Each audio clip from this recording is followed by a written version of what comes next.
தன்னை உயர்த்துகிறவன் தாழ்த்தப்படுவான், தன்னை தாழ்த்துகிறவன் உயர்த்தப்படுவான். என்ன சொல்லி சொல்றாரு? 2 பேர் தேவாலயத்துக்கு போறாங்க. ஒருத்தன் பரிசேயன், இன்னொருத்தன் ஆயக்காரன்.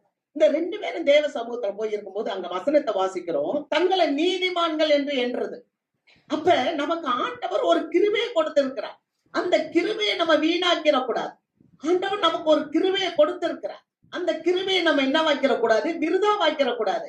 பரிசேயன் சொல்றான், நான் இவன மாதிரி இல்ல, விபச்சாரக்காரனை போல இல்ல, ஆயக்காரனை போல இல்ல, பரிகாரரை போல இல்ல, நான் உபவாசம் பண்றேன், வாரத்துல 2 நாள் உபவாசம் பண்ணேன். சில என்ன கேள்விப்பட்டிருக்கீங்களா? எங்க தேவாலயத்துக்கு வரல?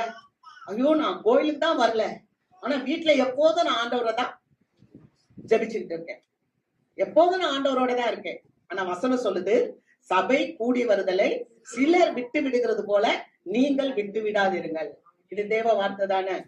அல்லேலூயா. அப்ப கர்த்தர் நமக்கு கொடுத்த கிருபைய நம்ம வீணாக்கிற கூடாது, நம்ம விருதாவாக்கிற கூடாது. அதே சமயத்துல நம்ம ஆண்டவர் நமக்கு கொடுத்த கிருபையில நம்ம பெருமை பாராட்டக்கூடாது. வேதம் சொல்லுகிறது, 1 பேதுரு 5வது அதிகாரம் 5வது வசனத்துல, பெருமை உள்ளவர்களுக்கு தேவன் எதிர்த்து நிற்கிறார். அல்லேலூயா.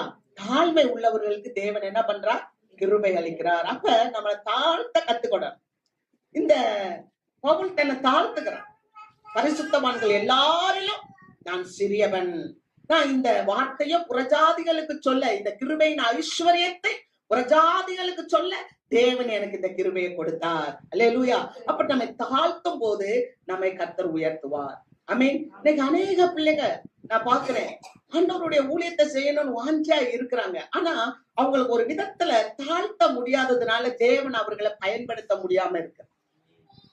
ஆண்டவராக இயேசு சொல்லுகிறார், நான் சாந்தமும் மனத்தாழ்மையுமா இருக்கிறேன், என்னிடத்தில் கற்றுக்கொள்ளுங்கள், அப்பொழுது உங்கள் ஆத்துமா பிழைக்கும்.